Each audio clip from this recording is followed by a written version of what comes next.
इसकी ओर से आज राष्ट्रीय एकता दिवस के अवसर पर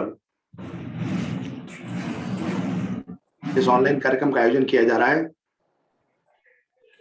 मैं आप सभी का इस अवसर पर हार्दिक स्वागत करता हूं।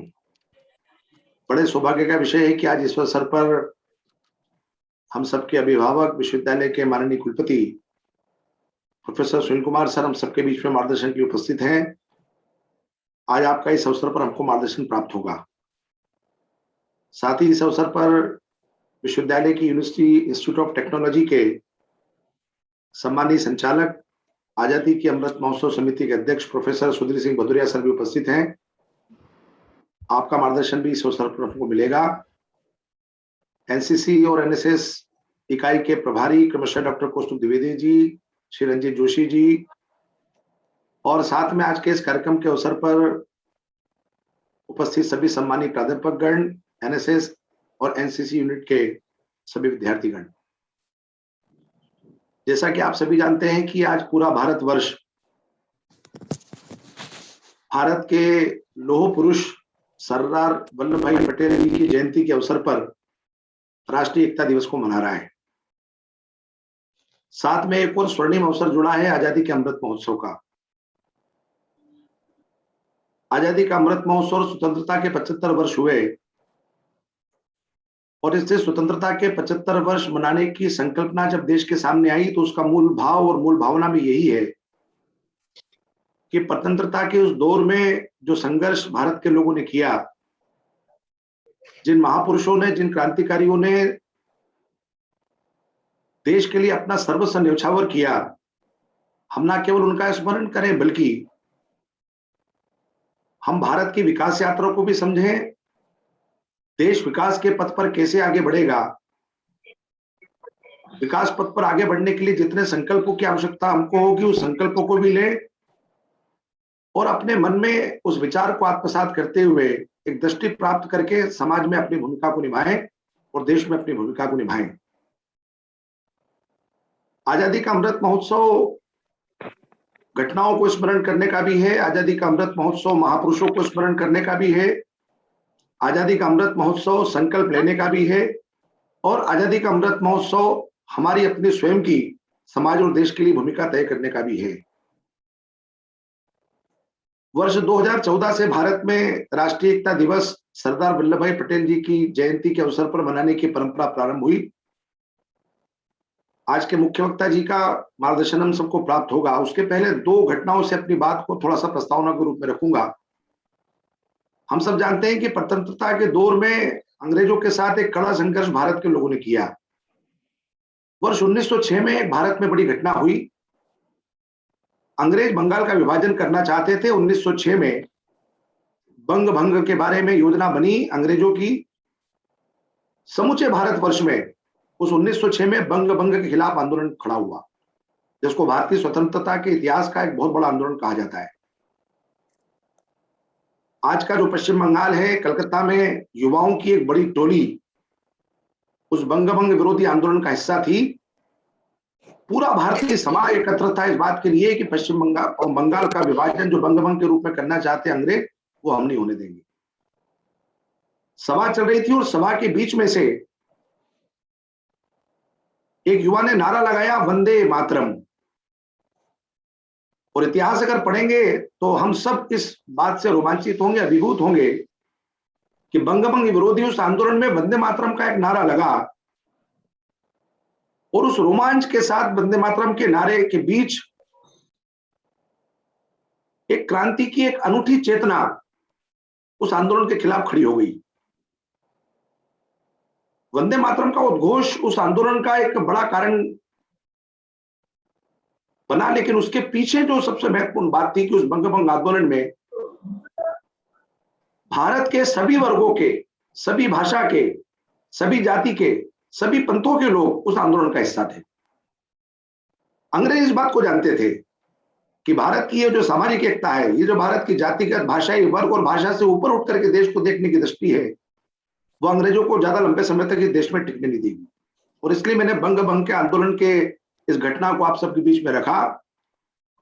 यह आंदोलन इस बात को इंगित करता है कि अंग्रेजों के खिलाफ संघर्ष में भारत का प्रत्येक समुदाय, हम विविधताओं के साथ लंबे अरसे से रह रहे हैं, जाति से, भाषा से, वर्ग से ऊपर उठ करके देश के बारे में सोचते हैं, और कुल मिलाकर इस आंदोलन की घटना से कुछ जोड़ करके विषय मैंने आपके बीच में रखा। 1947 में देश स्वतंत्र हो गया। एक राजनीतिक स्वतंत्रता 1947 में हमको मिली। जब आज का भारत का नक्शा हम देखते हैं तो भारत का नक्शा राजनीतिक तौर पर स्वतंत्र हुए भारत का एक नक्शा है। वस्तुतः भारत अखंड भारत था। आज जिस अफगानिस्तान की चर्चा चलती है, आज जिस एशिया की चर्चा चलती है, भारत की जो भौगोलिक सीमाएं थी वो भारत को एक वैश्विक नेतृत्व के रूप में दिखाती थी। और इसलिए कई बार कहते हैं कि भारत जब राष्ट्र के शब्द में रूप में परिभाषित होता है तो राजनीतिक रूप से राष्ट्र के रूप में परिभाषित नहीं होता, केवल भौगोलिक सीमाओं के आधार पर परिभाषित नहीं होता, वह अपनी सांस्कृतिक पहचान के आधार पर, वो अपने मूल्यों के आधार पर, वो अपनी एकात्मता के आधार पर, वो अपनी अखंडता के आधार पर परिभाषित होता है। और इसलिए जब माननीय प्रधानमंत्री जी भी रोम की यात्रा पर हैं G20 के सम्मेलन में, तो कल जब वो पोप से मिलने के लिए गए वेटिकन सिटी में, तो न केवल भारत में बल्कि पूरी दुनिया में इस बात की चर्चा हुई कि भारत जिस वसुधैव कुटुंबकम की बात करता है वो भारत की सांस्कृतिक विरासत के आधार पर, भारत के मूल्यों के आधार पर करता है। वो भारत का 5000 वर्षों का लिखित इतिहास, भारत के अनादिकाल से लेकर के आज तक की परंपरा भी ये कहती है कि हमने सदैव समुदायों में बट करके नहीं बल्कि एकात्मता के साथ, अखंडता के साथ, नेशन फर्स्ट मानते हुए, देश को प्रथम मानते हुए अपनी भूमिका का निर्वहन किया। 47 का संघर्ष हम सबको मालूम है, राजनीतिक विभाजन हुआ। उस समय का एक बड़ा दृश्य जो बना था वो था कि भारत का राजनीतिक विभाजन तो हो रहा है, लेकिन जो भी राजनीतिक षड्यंत्र अंग्रेजों ने किया, उस षड्यंत्र का प्रतिकार करने के लिए उस समय के तत्कालीन अवधि में 1946 और 47 की अवधि में वल्लभ भाई पटेल जी ने, सरदार वल्लभ भाई पटेल जी ने 500 से अधिक रियासतों का विलीनीकरण भारत में कराया।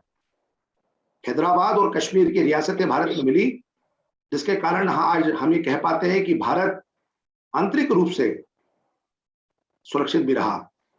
और इसलिए जब जम्मू कश्मीर में धारा 370 हटी, एक देश में दो विधान दो प्रधान का जो स्वरूप था वो समाप्त हुआ, उस समय देश के युवाओं के सामने संसद की चर्चा के समय मीडिया के माध्यम से, सोशल मीडिया के माध्यम से 1947 का विभाजनकारी इतिहास भी पढ़ने को, समझने को मिला, और सरदार वल्लभ भाई पटेल जी की एक भूमिका महत्वपूर्ण रूप से हमको समझने को मिली। और इसलिए आज कहा जाता है कि माननीय प्रधानमंत्री जी जब देश को संबोधित कर रहे थे सरदार वल्लभ भाई पटेल जी की जयंती के अवसर पर, तो माननीय प्रधानमंत्री जी ने देश के सामने कहा कि अगर देश को आगे बढ़ना है तो सबको साथ में चलना होगा। और सरदार वल्लभ भाई पटेल जी का भी यही भाव था। और इसलिए मुझे लगता है कि आज के इस अवसर पर जब हम राजीव गांधी प्रौद्योगिकी विश्वविद्यालय की ओर से एनसीसी और एनएसएस यूनिट के माध्यम से इस कार्यक्रम को आयोजित कर रहे हैं, तो नेशन फर्स्ट की अवधारणा के साथ जब हम कहते हैं कि देश हमें देता है सब कुछ, हम भी तो कुछ देना सीखें, ये जो नेशन फर्स्ट की अवधारणा है, इसका भाव सरदार वल्लभ भाई पटेल के मन में था। एक भारत श्रेष्ठ भारत का भाव सरदार वल्लभ भाई पटेल के मन में था। इसलिए उस राजनीति की कठिन परिस्थितियों में भी देश को एक सूत्रता के ताने बाने में पिरोए रखने के लिए उन्होंने प्रयास किया था। शायद उसी का परिणाम है कि आज हम सरदार वल्लभ भाई पटेल को एक भारत की राष्ट्रीय कांग्रेस के एक जननेता के रूप में भी जानते हैं, भारत की एकात्मता के लिए, एक भारत श्रेष्ठ भारत के लिए कार्य करने वाले व्यक्तित्व के रूप में भी जानते हैं, भारत की राष्ट्रीय एकता को और अखंडता को कायम रखने के लिए एक वरेण्य नेतृत्व के रूप में भी जानते हैं। आज का यह कार्यक्रम सरदार वल्लभ भाई पटेल जी को तो समर्पित है ही, राष्ट्रीय एकता दिवस के रूप में तो है ही, लेकिन कुल मिलाकर के आजादी के अमृत महोत्सव के तहत भारत के ताने बाने को बनाए रखने के लिए संकल्प का भी आज यह कार्यक्रम है। और जैसा मैंने प्रारंभ में कहा कि बड़े सौभाग्य की बात है कि आज इस अवसर पर विश्वविद्यालय के माननीय अभिभावक, जिनके नेतृत्व में हम विद्यार्थियों के बीच में न केवल दृष्टि देने के लिए गतिविधियों का आयोजन करते हैं, बल्कि अनेक कार्यक्रमों के माध्यम से उद्देश्य परक विषयों को भी रखते हैं। आज के इस अवसर पर विश्वविद्यालय के माननीय कुलपति जी मुख्य वक्ता के रूप में हम सबके बीच में हैं। मैं बड़ी विनम्रता के साथ हम सबकी ओर से आपका स्वागत करते हुए अनुरोध करता हूं कि इस अवसर पर हम सबका मार्गदर्शन करें। माननीय कुलपति जी। यूआईटी के डायरेक्टर डॉक्टर सुधीर भदौरिया जी, इस कार्यक्रम के संयोजक विश्वविद्यालय के सांस्कृतिक समन्वयक डॉक्टर शशि रंजन अकेला जी, हमारे एनएसएस और एनसीसी के कोऑर्डिनेटर्स और एनएसएस और एनसीसी के सभी छात्र, आज हम सब यहाँ पर एकत्रित हुए हैं राष्ट्रीय एकता दिवस को मनाने के लिए। तो पहला प्रश्न उठता है जो बड़ा स्वाभाविक होना चाहिए आपकी दृष्टि से, मैं कह रहा हूँ कि राष्ट्रीय एकता दिवस मनाने का औचित्य क्या है और आज के दिन ही हम राष्ट्रीय एकता दिवस क्यों मनाने जा रहे हैं। तो इसका बैकग्राउंड कुछ इस तरह से है कि अगर आपको ध्यान हो, सरदार वल्लभ भाई पटेल का जन्म दिवस है। सरदार वल्लभ भाई पटेल भारत के प्रथम उप प्रधानमंत्री थे और इनके इस जन्म दिवस को सन 2014 में जब हमारे लोकप्रिय प्रधानमंत्री माननीय मोदी जी देश के प्रधानमंत्री बने, तो उन्होंने एक निर्णय लिया कि हम 31 अक्टूबर को राष्ट्रीय एकता दिवस के रूप में मनाएं। और उसमें उसका कारण भी बड़ा स्पष्ट किया गया था। समय समय पर तमाम ताकतें, चाहे वो अंदरूनी हो और या बाह्य ताकतें हों, देश के विभाजन का सतत प्रयास करती रही और ये एक यूनिवर्सल ट्रुथ है। और इसकी कुछ छींटे या कुछ परछाइयां कभी जम्मू एंड कश्मीर में दिखती हैं, कभी पंजाब में दिखती हैं और कभी कुछ अन्य राज्यों में भी दिख जाती हैं, जब ये लगता है कि कुछ ऐसी ताकतें हैं जो लगातार इस एकता को खंडित करने का प्रयास करती रहती। तो ये एक ऐसा दिवस है जिस पर कि हम सबको ये एक संकल्प लेना होता है कि हम भारतीय एकता के लिए, राष्ट्रीय एकता के लिए अपनी धर्म, अपनी जाति, अपना राज्य या और भी ऐसा कोई फैक्टर है उससे ऊपर उठकर देश की एकता के लिए काम करेंगे। जैसा केला जी बता भी रहे थे और उस बैकग्राउंड को मैं पुनः एक बार चिन्हित करना चाहूंगा कि जब भारत का 1947 का स्वतंत्रता एक्ट लाया गया, उस दिन आपको जानकर आश्चर्य होगा कि 565 रियासतें ऐसी थी जो कि सेल्फ गवर्न थी, स्वतंत्र थी और उस एक्ट के अनुसार 565 रियासतें भी स्वतंत्र हो गई थी। भारत, ब्रिटिश इंडिया तो भारत के रूप में स्वतंत्रता दी ही गई थी, लेकिन साथ में 565 रियासतें भी स्वतंत्र हो गई थी। अब ये एक बड़ी चुनौती थी कि उस अखंड भारत के स्वरूप को कैसे एकजुट रखा जाए और उस समय सरदार पटेल की बड़ी अहम भूमिका रही और शायद इसीलिए उनको सरदार भी कहा गया और iron man of the India भी कहा गया। उन 565 रियासतों में से तो उन्होंने जो एक्सेशन एक्ट बना था, जिसके अंतर्गत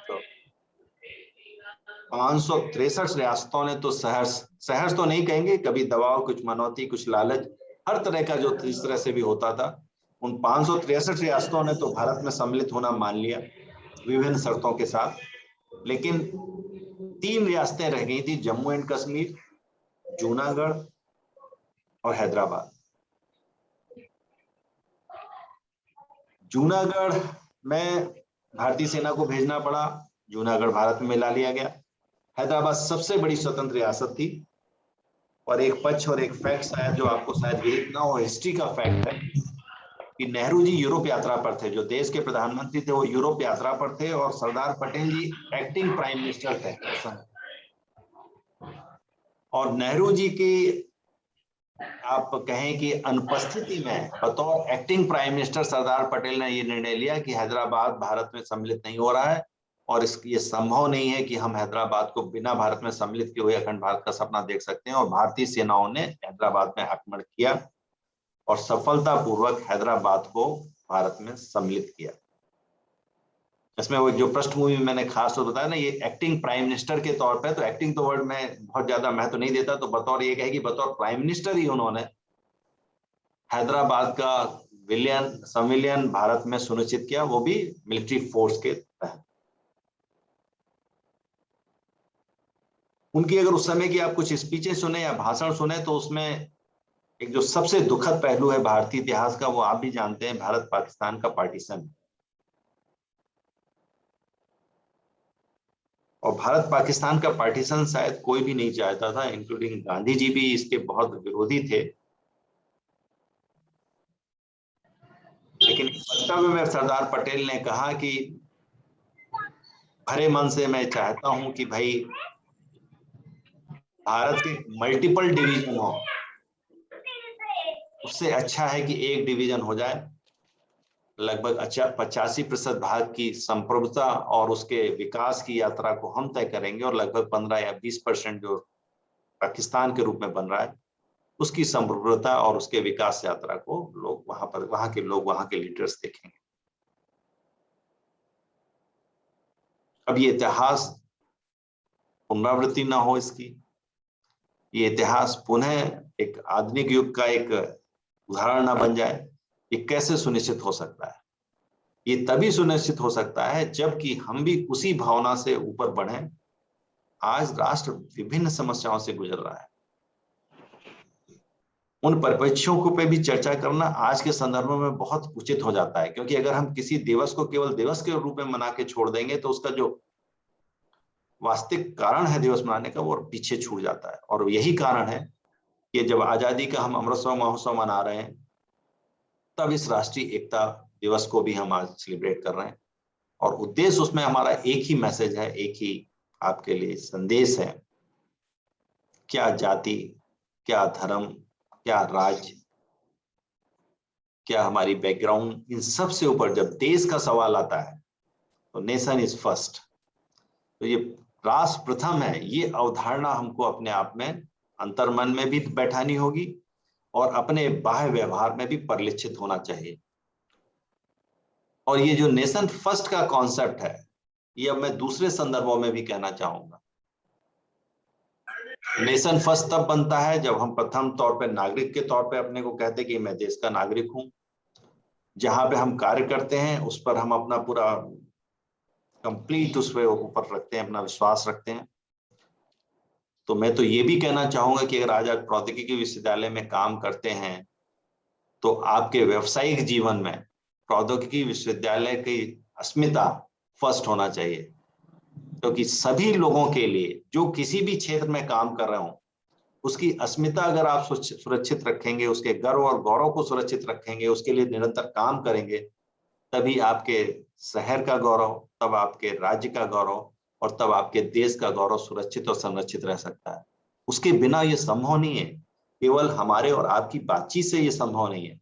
जब हम दिन प्रतिदिन जो काम करते हैं, जो ड्यूटीज हमको दी गई हैं, उसके प्रति अगर हमारा 100% कमिटमेंट है, तभी वो एक राष्ट्र की अवधारणा में कन्वर्ट हो जाता है। राष्ट्र क्या है? राष्ट्र केवल ये कुछ लोगों का समूह नहीं है, एक भूतल नहीं है, एक ये पृथ्वी का टुकड़ा नहीं है जिसको कि आप राष्ट्र कहते हो। राष्ट्र एक अवधारणा है, उस अवधारणा से आपको जुड़ना होता है, अपने आप को जोड़ना होता है। और वो जोड़ना अगर आपके व्यक्तित्व में निहित है और अंतर्निहित है, तो आप पाएंगे कि बतौर छात्र, जैसे अगर हम आपकी भूमिका की चर्चा करें, या मान लीजिए आज आप एनसीसी और एनएसएस में हैं, अभी हमने कोरोना काल देखा और बहुत टफ टाइम देखा जहां पर लोग ऑक्सीजन की समस्याओं से, हॉस्पिटल की समस्याओं से, बेड ना मिलने की समस्याओं से, अन्य तमाम तरह की समस्याओं से दो चार हो रहे थे। अगर हम इस राष्ट्र की अवधारणा से अभिभूत हैं, तो अगर नेशन फर्स्ट के संकल्प को मानते हैं, तो बतौर एनएसएस और बतौर एनसीसी कैडेट हमारा प्रथम कर्तव्य ये था कि हम अपने घर से बाहर निकलते, सारे प्रोटोकॉल्स को पूरा करते, उन सभी लोगों को जिनको की सहायता की आवश्यकता थी उनके लिए कंधा से कंधा मिलाकर खड़े होते और उनके लिए दिन रात काम करते। यही राष्ट्र का कॉन्सेप्ट। तब एक राष्ट्र बनता है और एक मजबूत राष्ट्र बनता है। ये राष्ट्र की अवधारणा ये नहीं है कि अगर हम सुखी हैं, हम प्रसन्न हैं, हम संपन्न हैं और हमारा पड़ोसी दुखी है, संपन्न नहीं है, किसी परेशानी से जूझ रहा है, और लेकिन हम उसके लिए अगर नहीं खड़े होते हैं, तो एक सच्चे राष्ट्र की अवधारणा, एक सच्चे नागरिक की परिकल्पना, ये दोनों ही अधूरी बातें अपने आप में रह जाती हैं। और राजनीतिक स्वतंत्रता की बात की अकेला जी ने कि 1947 15 अगस्त 1947 पॉलिटिकल इंडिपेंडेंस मिली, लेकिन सही मायनों में स्वतंत्रता तब तक पूरी नहीं होगी जब तक इस देश के प्रत्येक नागरिक इस भारत की संकल्पना को अच्छी तरह समझ नहीं लेता, इस भारत को एक विकसित राष्ट्र की बनाने की अवधारणा में सम्मिलित नहीं होता। और जब एक राष्ट्र के तौर पर, या जब देश का प्रधानमंत्री या देश की चयनित सरकार कुछ कॉल लेती है, जैसे खासतौर से मैं माननीय मोदी जी का इस समय उदाहरण देना चाहूंगा कि जब वो स्वच्छ भारत मिशन की बात करते हैं, जब वो मेक इन इंडिया की बात करते हैं, या जब वो स्किल इंडिया की बात उठाते हैं, ये सब राष्ट्र की अवधारणा का हिस्सा बन जाते हैं। और अगर हम राष्ट्र के सच्चे नागरिक हैं और राष्ट्र की नागरिकता की अवधारणा को समझते हैं, तो हमारा प्रथम कर्तव्य बन जाता है कि ये जो राष्ट्रीय मिशन के तौर पर एक विकसित राष्ट्र की परिकल्पना को लेकर सरकार बढ़ती है और उसको पूरा करने के लिए हर एक नागरिक का कर्तव्य बन जाता है, तो इन आह्वानों को आप समुचित उसका संज्ञान लेते हुए उसके अनुरूप काम करें। अगर मैं भोपाल शहर की बात करता हूं तो आपने भी देखा होगा कि जब स्वच्छता मिशन लॉन्च किया गया, भोपाल ने दूसरी रैंक पाई, फिर उसके बाद नीचे रैंक और गिरती चली गई और अभी रैंक और नीचे चली गई। उसका कारण क्या था कि हमारी जो सिविक बॉडीज हैं उन्होंने तो उसमें प्रयास किया, लेकिन नागरिकों का अगर उसमें उचित सहयोग नहीं मिला तो वो एक शहर के तौर पे हम स्वच्छ नहीं रह पाए। और आज इसका उदाहरण आप जगह जगह देख सकते हैं। और कभी भी कोई भी सिविक बॉडीज किसी भी शहर को स्वच्छ तब तक नहीं रख सकती जब तक कि उसका नागरिक खुद स्वच्छता के प्रति उतना ही संवेदनशील नहीं है और उसके प्रति उतना उसका दायित्व वो नहीं समझता कि हमारा राष्ट्रीय दायित्व है या राष्ट्रीय कर्तव्य है। एक छोटा सा उदाहरण केवल है राष्ट्रीयता का। राष्ट्रीयता का मतलब ये नहीं कि मैं भारतीय हूं, मैं भारत का हूं, लेकिन मैं वो ऐसा कोई भी काम नहीं करता जो भारत की अस्मिता या उसके गर्व को बढ़ाने के लिए उपयुक्त हो, तो मैं सच्चा नागरिक नहीं हूं। मैं भारत की राष्ट्र की अवधारणा को समझ नहीं पाया और शायद उसके लिए काम भी नहीं कर रहा हूं। तो बतौर छात्र, बतौर एनएसएस कैडेट, बतौर एनसीसी कैडेट इस अवधारणा को समझना और उसके लिए काम करना नितांत आवश्यक है। मैं तो माननीय मोदी जी का इस बात के लिए सादर धन्यवाद देना चाहूंगा कि उन्होंने एक ऐसे युग पुरुष का चयन किया और एक ऐसे दिवस को राष्ट्रीय एकता दिवस में किया जो अपने आप में एक ऐतिहासिक कहानी बन जाता है। एक उनके जीवन वृत्तांत को अगर आप पढ़ें, उनके लिए गए निर्णयों को लें, उसमें से एक निर्णय उन्होंने ऑल इंडिया सिविल सर्विसेज का जो गठन आप देखते हैं या भारतीय सेवाएं देखते हैं, उसका गठन भी उसी एक राष्ट्र की अवधारणा के अंतर्गत हुआ था। वो चाहते थे कि जो ब्यूरोक्रेटिक सिस्टम है वो पॉलिटिकल सिस्टम से ऊपर होना चाहिए, वो पॉलिटिकल सिस्टम से डिटैच्ड होना चाहिए, उससे अटैच नहीं होना चाहिए। और ये उनका अवधारणा थी कि जब हम एक फेडरल सिस्टम बना रहे हैं जिसमें राज्यों का एक समूह अब राष्ट्र की अवधारणा में कन्वर्ट हो रहा है और राज्यों को हम स्वतंत्रता दे रहे हैं अपने पॉलिटिकल किस तरह से वो चलेंगे, तो निश्चित तौर में उस राष्ट्र की अवधारणा को संचित करने के लिए हमको एक ऐसा ब्यूरोक्रेटिक सिस्टम चाहिए था जो कि सीधे राज्य के कंट्रोल में, नियंत्रण में ना होकर केंद्र के नियंत्रण में हो और उस अवधारणा को हम संरक्षित कर सके।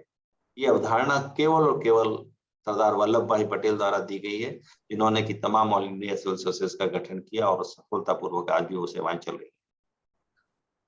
सरदार पटेल का बिलीव करें ना करें, वो भारतीय राष्ट्रीय कांग्रेस के अध्यक्ष भी रहे और उनका एक अपना कॉन्फ्लिक्ट भी है, लेकिन वो गांधी अच्छे अनुयायी थे और जो कॉन्फ्लिक्ट भी है वो पॉलिटिकल रीजंस में राष्ट्र के विकास की अवधारणा के कारण कॉन्फ्लिक्ट रहता था हमेशा। उनके अपने विचार थे, उनका अपना एक सोच था, उनकी अपनी एक राष्ट्र की अवधारणा थी और शायद यही कारण है कि उनका जो ये फर्म डिटर्मिनेशन था, थोड़ा सा उसमें अंतर था। जो सरदार पटेल की अवधारणा थी और पंडित नेहरू की अवधारणा थी, पंडित नेहरू जी का सोचना ये था कि जो बाय फोर्स एसेसन नहीं करना चाहिए, उसके शायद थोड़ा सा वैचारिक रूप से उसमें मतभेद था। और शायद यही कारण था मेरे कारण कि जब वो यूरोप यात्रा पे थे और सरदार पटेल कार्यवाहक प्रधानमंत्री थे तो उन्होंने सेना भेज के और हैदराबाद का संविलियन कर लिया, जबकि इस मामले में नेहरू जी का शायद थोड़ा सा विवाद भी हुआ था कि मेरे अनुपस्थिति में और बिना उचित आज्ञा, इवन कैबिनेट अप्रूवल भी नहीं हुआ था, उसके बावजूद भी सेनाएं भेजकर हैदराबाद को विलय कर दिया। लेकिन भारत को आज हम जिस स्वरूप में देखते हैं और जो लोग भी आईटी इंडस्ट्री से हैं, खासतौर से हम लोग टेक्नोलॉजिकल यूनिवर्सिटी हैं, वो बहुत अच्छे से जानते हैं कि आज के दिन हैदराबाद आईटी क्षेत्र में एक सबसे बड़े और सबसे आधुनिक शहर के तौर पे विकसित हुआ है और आज एक बड़ा डेस्टिनेशन बन गया है खासतौर से आईटी प्रोफेशनल्स के लिए। अगर आप एक मन में एक छोटा सा भाव यही ले आए कि वो अलग राष्ट्र होता तो कैसी भारत की स्थिति होती या भारत का स्वरूप कैसा होता, इस पर भी आप विचार कर सकते हैं या सोच सकते हैं। लेकिन आने वाले दिनों में हमें कोई ऐसा दिन ना देखना पड़े जब इस राष्ट्र की अवधारणा को हम क्षीण होते देखें, टूटते हुए देखें और अवघटित होते हुए देखें। कोरोना काल में भी इस राष्ट्र की संकल्पना ने ही शायद भारत को इतने बड़े संकट से उबारा है, जब पूरा राष्ट्र उठ खड़ा हुआ कोरोना के खिलाफ हमारे साइंटिस्टों ने एक वैक्सीन खुद अपनी बनाई और आज 100 करोड़ वैक्सीन का हम वैक्सीनेशन का लक्ष्य पूरा कर पाए। और अमेरिका जैसा विकसित राष्ट्र भी आज उस कोरोना से बाहर नहीं आ पाया है, अभी भी जूझ रहा है। और जिस तरह के वहां पर विकराल रूप धारण किया और जितनी वहां पर जनहानि हुई, भारत सफलतापूर्वक इस कोरोना का सामना शायद इसलिए कर सका कि हमने उस राष्ट्रीय अवधारणा को सामने रखते हुए एक चुनौती के तौर पर लिया और हमारे वैज्ञानिकों ने राष्ट्र हित में आगे बढ़कर काम किया। ये एक मौका और एक अवसर है। हर क्षेत्र में काम करने वालों को एक मौका और एक अवसर इतिहास जरूर देता है। अगर हम शिक्षा क्षेत्र की बात करें तो एक अवधारणा आई है राष्ट्रीय शिक्षा नीति। ये राष्ट्रीय शिक्षा नीति जो है वो एक चुनौती के तौर पर हमारे सामने प्रस्तुत की गई है, एक अवधारणा रखी गई है। अब समय ये है कि हम जैसे शिक्षक या हमारे शिक्षक साथी इस चुनौती को कैसे ग्रहण करते हैं और इस चुनौती को अवसर में कैसे बदलते हैं और कैसे इस राष्ट्रीय शिक्षा नीति जो कि स्टूडेंट सेंट्रिक है और वो इस बात को कहती है कि हम बच्चा जैसा सोचता है और बच्चे के सपनों के अनुसार उसको शिक्षा देंगे, लगभग इस तरह के कॉन्सेप्ट बनाई गई ये शिक्षा नीति है। उस कॉन्सेप्ट को कैसे लाते हैं और कैसे उसको प्रवर्तित करते हैं, ये भी भारतीय राष्ट्रीय एकता का एक हिस्सा बन के रह जाएगा। क्योंकि जब हमारी शिक्षा मजबूत होगी तब इस एकता की अवधारणा मजबूत होगी, एक सच्चे नागरिक की अवधारणा मजबूत होगी, एक मजबूत राष्ट्र की अवधारणा मजबूत होगी। और जो हमारे दूसरे जो सपने हैं, एक विकसित राष्ट्र की, एक ऐसा राष्ट्र जहां पर सारे नागरिक स्वतंत्र भी होंगे, लेकिन आजादी केवल राजनीतिक नहीं है। जब तक आर्थिक राजनीति नहीं, आर्थिक आजादी नहीं होती, इस राजनीतिक आजादी का बहुत अर्थ नहीं होता। और इसको शायद हमने सबने कहीं ना कहीं किसी ना किसी अवसर पर जरूर अनुभव किया होगा। ये अवसर ऐसा नहीं है कि मैं आपको कुछ ऐसे अवसरों को सुनाऊं जहां पर राजनीतिक आजादी होने के बावजूद भी मैंने आर्थिक या दूसरी किसी तरह से सामाजिक या वैचारिक या मानसिक गुलामी के क्षण ना देखे हों। तो सच्ची स्वतंत्रता तब है जब आप मानसिक रूप से आजाद हैं, आप आर्थिक रूप से आजाद हैं, आप सामाजिक रूप से आजाद हैं, और राजनीतिक रूप से तो आजादी हमको चाहिए ही चाहिए, और जो है भी। तो ये सारी आजादी और ये सारे क्षेत्रों में जो आजादी है उसके एक मूल में या उसके एक आप कहें कि आधार में एक अच्छी शिक्षा होती है। आज ये एक अवसर आया है जबकि हमको एक राष्ट्रीय शिक्षा नीति के तौर पर एक महत्वपूर्ण डॉक्यूमेंट मिला है, और इस महत्वपूर्ण डॉक्यूमेंट को लागू करने की जिम्मेदारी हमको और आपको मिली हुई है। हमारा यूआईटी आरजेपी भी एक स्वतंत्र ऑटोनॉमस इंस्टीट्यूशन है। विश्वविद्यालय भी एक स्वतंत्र इकाई होती है जिसका कि कुलपति एक सर्वोच्च अधिकारी होता है। लेकिन हमारे और भदौरिया साहब को मिलकर, हमारे सभी शिक्षक साथियों और बच्चों को भी मिलकर ये देखना होगा कि कैसे हम इस शिक्षा नीति को इस विश्वविद्यालय में लागू कर पाते हैं, और एक सच्चे अर्थों में अन्य प्रकार की जो आजादियों की जिसकी मैं चर्चा कर रहा हूं, जिसमें से खासतौर से सामाजिक मूल्यों में आजादी, आर्थिक रूप से आजादी और मानसिक आजादी हम अपने छात्रों को दे पाते हैं, तभी एक सच्चे राष्ट्र का निर्माण शायद हम कर पाएंगे, एक सच्चे राष्ट्र की अवधारणा को सुनिश्चित कर पाएंगे। और शायद यही कारण है कि वर्ष 2014 में दिनांक 31 अक्टूबर 2014 को माननीय प्रधानमंत्री ने इसको राष्ट्रीय एकता दिवस के मनाने का निर्णय लिया। उन्होंने एक विश्व की सर्वाधिक ऊंची प्रतिमा सरदार वल्लभ भाई पटेल की लगाने का गुजरात में निर्णय लिया, जो लगभग 182 मीटर ऊंची है। उस प्रतिमा का भी अनावरण किया। वो प्रतिमा केवल प्रतिमा नहीं है, आप अगर उसको केवल प्रतिमा के तौर पर देखेंगे तो शायद आप उसके सही अर्थों और सही संदेश को शायद नहीं समझ पा रहे हैं। ये एक विचारों को प्रस्तुत करने का तरीका है। जब आप एक प्रतिमा खड़ा करते हैं और उस प्रतिमा को आप निहारते हैं और वो कहते हैं कि ये विश्व की सबसे ऊंची प्रतिमा है, इसका मतलब ये है कि जो विचार हैं, जो आदर्श उन्होंने दिए, जिस बात की उन्होंने स्थापना की, उन विचारों को लेकर हम आगे बढ़ेंगे और भारत को सबसे ज्यादा ऊंचाइयों पर पहुंचेंगे। लगभग ये मैसेज देती हुई वो प्रतिमा दिखती है।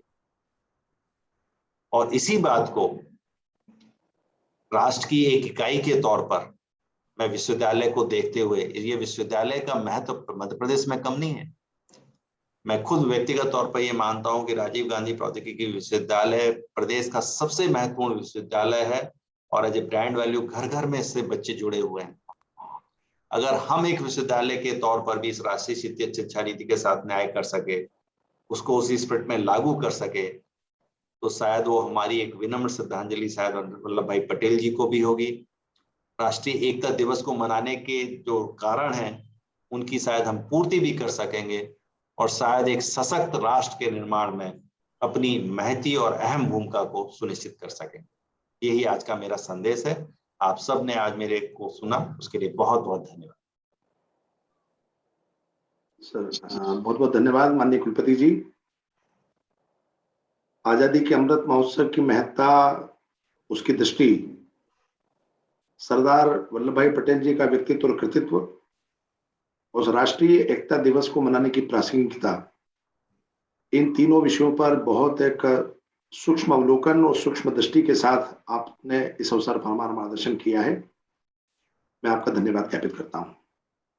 आज इस अवसर पर, इस कार्यक्रम के अवसर पर हम सबके बीच में यूनिवर्सिटी इंस्टीट्यूट ऑफ टेक्नोलॉजी के माननीय संचालक, आजादी की अमृत महोत्सव समिति जो विश्वविद्यालय की बनी है, उसके माननीय अध्यक्ष प्रोफेसर सुधीर सिंह भदौरिया सर उपस्थित हैं, जो आज के इस कार्यक्रम के माननीय अध्यक्ष भी हैं। मैं विनम्रता के साथ आपसे अनुरोध करता हूं कि इस अवसर पर हमारा मार्गदर्शन करें और साथ में जो शपथ आज इस अवसर पर हम सबको आने वाले संकल्प के रूप में लेना है, वो भी हम सबको दिलाएं। माननीय भदौरिया सर। राष्ट्रीय एकता दिवस के इस आयोजन के में मुख्य अतिथि के रूप में उपस्थित विश्वविद्यालय के माननीय कुलपति सुनील कुमार जी, विश्वविद्यालय के सांस्कृतिक संयोजक एवं पब्लिक रिलेशन ऑफिसर माननीय अकेला जी, विश्वविद्यालय के एनसीसी एवं एनएसएस के प्रभारी अधिकारी माननीय कौस्तुभ द्विवेदी जी एवं रंजीत जोशी जी, विश्वविद्यालय के अन्य इस अवसर पर उपस्थित प्राध्यापक, एनसीसी एवं एनएसएस के स्वयंसेवक एवं छात्रों, जैसा कि आप सबको बताया गया, राष्ट्रीय एकता दिवस को हम विशेष कारणों से 1914 से सतत रूप से मनाते आ रहे हैं। यह वर्ष अमृत महोत्सव वर्ष होने के कारण राष्ट्रीय एकता दिवस का यह समय और ही अधिक महत्वपूर्ण हो जाता है।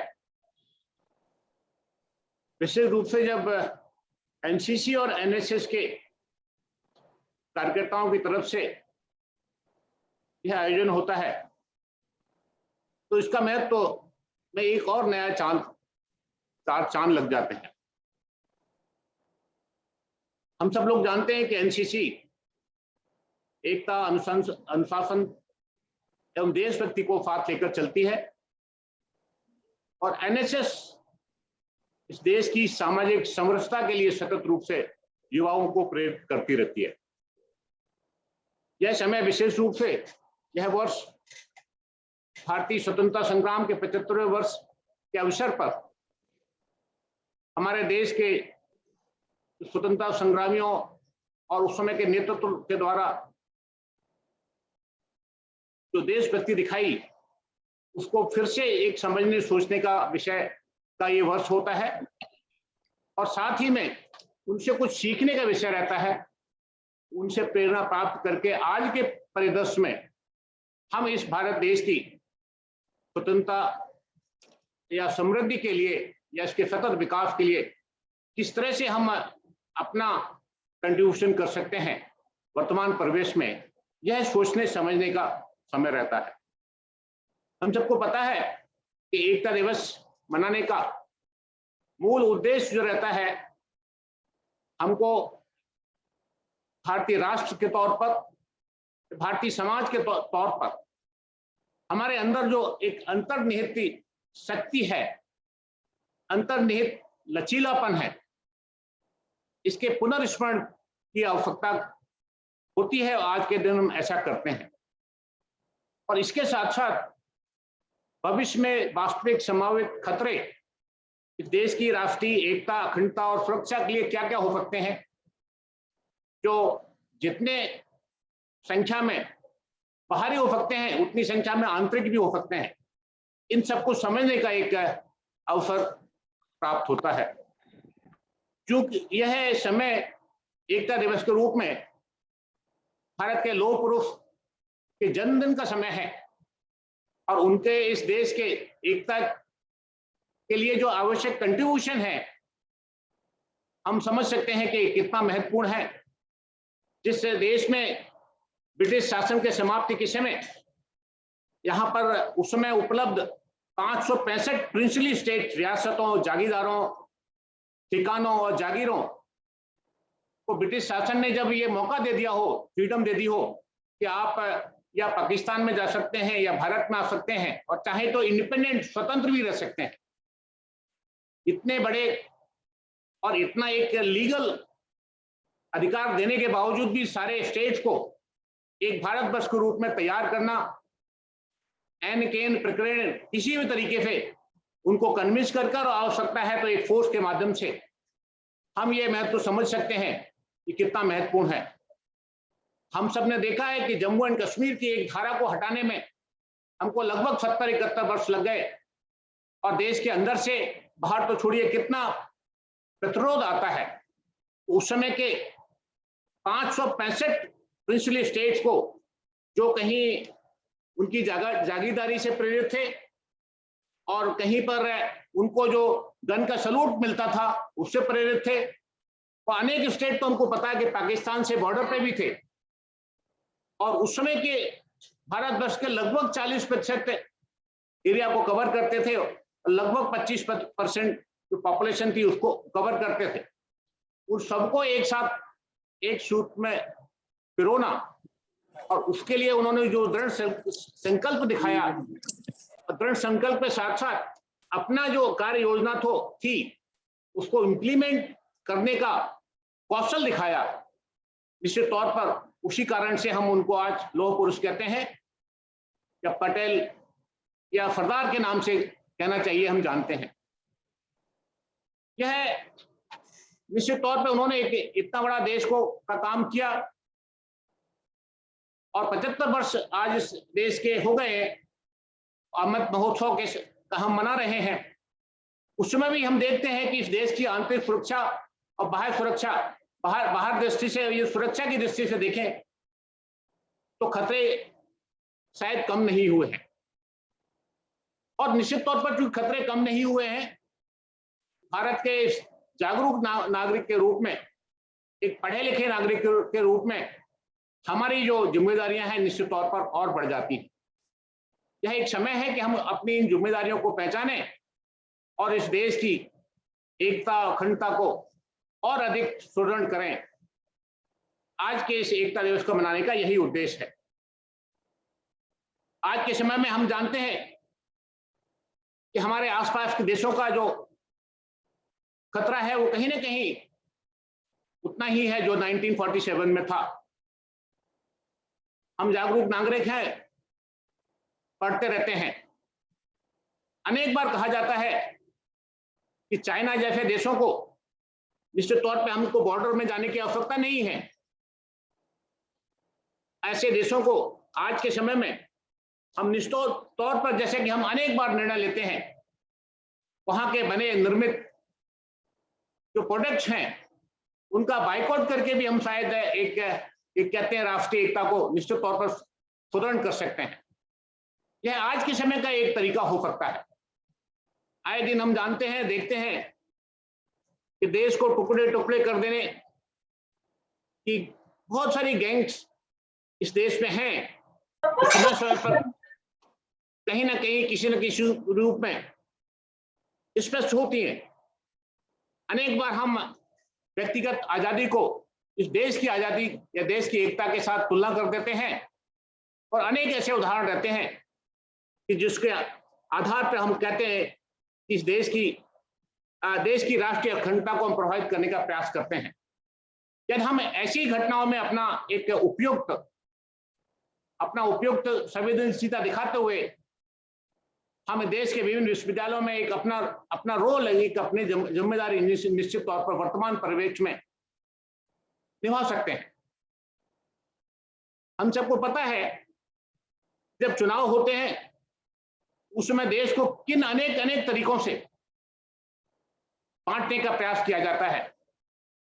हम देश के जागरूक नागरिक होने के नाते जब उस समय की जो घटनाएं होती हैं, उस समय का जो एक आर्गुमेंट दिए जाते हैं, उस तरह के आर्गुमेंट को भी यदि हम तत्कालिक जो भारत की जनता है उसको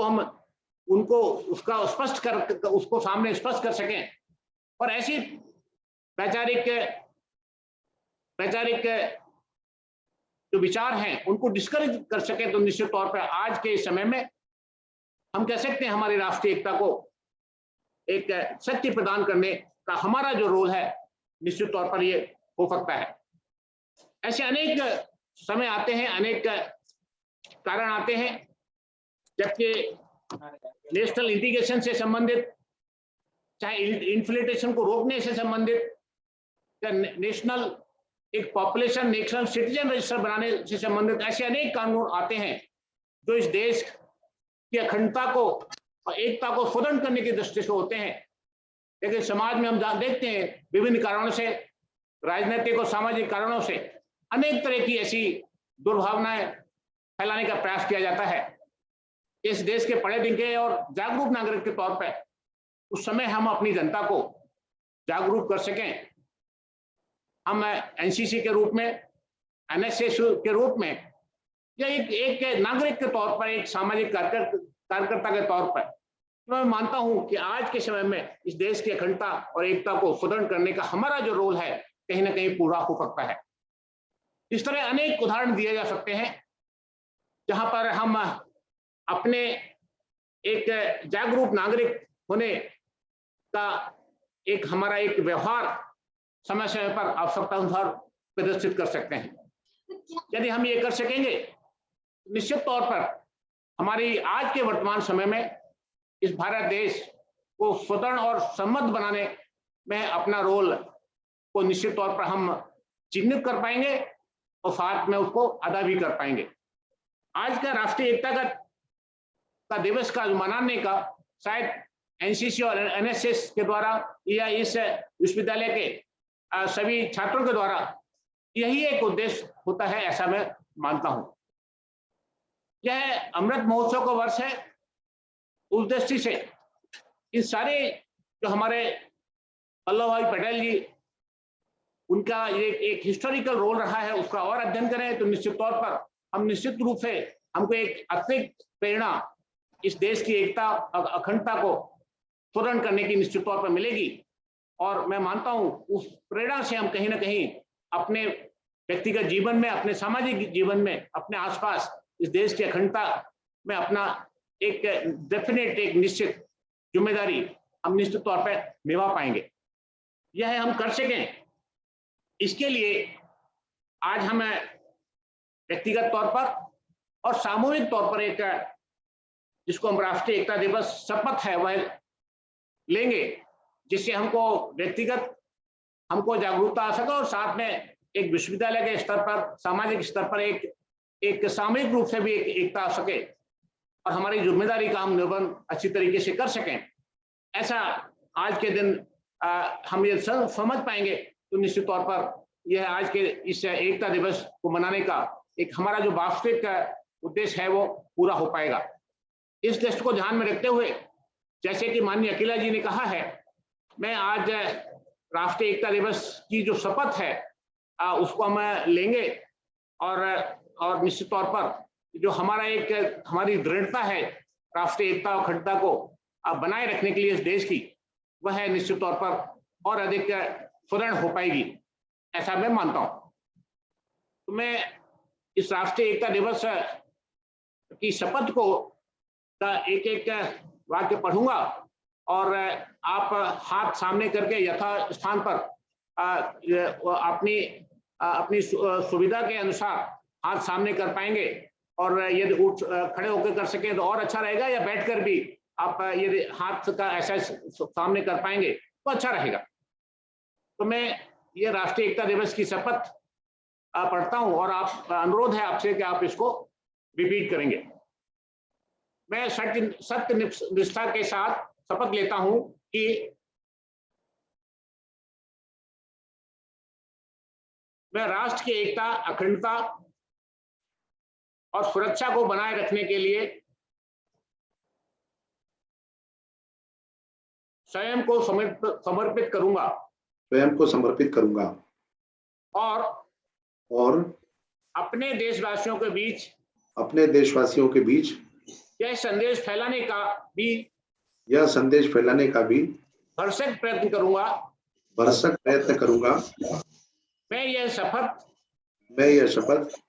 अपने देश की एकता की भावना से ले रहा हूं, जिसे सरदार वल्लभ भाई पटेल की दूरदर्शिता एवं कार्यों द्वारा संभव बनाया जा सका। मैं अपने देश की आंतरिक सुरक्षा सुनिश्चित करने के लिए अपना योगदान करने का ही सत्यनिष्ठा से संकल्प करता हूं। आशा है हमारे सभी छात्र बंधु और साथी बंधु इस राष्ट्रीय एकता दिवस की शपथ से प्रेरणा लेंगे और हमारा जो व्यक्तिगत तौर पर और सामाजिक तौर पर और विश्वविद्यालय के रूप में, एक संगठन के रूप में अपनी जिम्मेदारी निभाएंगे। इसी के साथ मैं माननीय अकेला जी को धन्यवाद देता हूं कि उन्होंने इस कार्यक्रम में मुझे शामिल होने का मौका दिया। माननीय अकेला जी। सर धन्यवाद सर, बहुत बहुत धन्यवाद आपका। आज के इस अवसर पर आपके सारगर्भित उद्बोधन ने इस राष्ट्रीय एकता दिवस के बहुत सारे अनछुए पहलुओं को हम सबके सामने रखा है। साथ में देश की वर्तमान परिस्थितियों को दृष्टिगत रखते हुए एक बड़ा सारगर्भित राष्ट्रवादी विचार आपके इस वक्तव्य के माध्यम से हमको प्राप्त हुआ है। निश्चित रूप से आज के इस कार्यक्रम के लिए हम सबके लिए सौभाग्य की बात है कि दोनों माननीय वक्ताओं ने आज के दिवस के महत्व को इस विषय के प्रतिपादन के साथ जोड़ते हुए बड़े सूक्ष्म अवलोकन के साथ हम सबके बीच में रखा। ऋग्वेद का एक वाक्य है, संगच्छत्वम सम्मदत्वम संभो मनांसि जानताम देवा भाग यथा पूर्वे संज्ञा नाना उपासते। ऋग्वेद का यह वाक्य कहता है कि हम सभी साथ चलें, हम सबकी सोच समान हो। यानी कुल मिलाकर के ऋग्वेद का यह वाक्य जो आदिकालीन समय से भारत की परंपराओं के साथ जुड़ करके हम सबके बीच में आया, इस ऋग्वेद के वाक्य के अर्थ बड़े मर्मस्पर्शी हैं। दोनों माननीय वक्ताओं ने सामाजिक समरसता की चर्चा भी की, एक जीवन दृष्टि की चर्चा भी हम सबके बीच में की। वह इस वाक्य के माध्यम से कहीं ना कहीं उद्घोषित होती है। आने वाला समय दीपावली का एक अवसर है। वेद पुनः कहता है, अस्तो मां सद्गमय तमसो मां ज्योतिर्गमय मृत्युर्मां अमृतम गमय।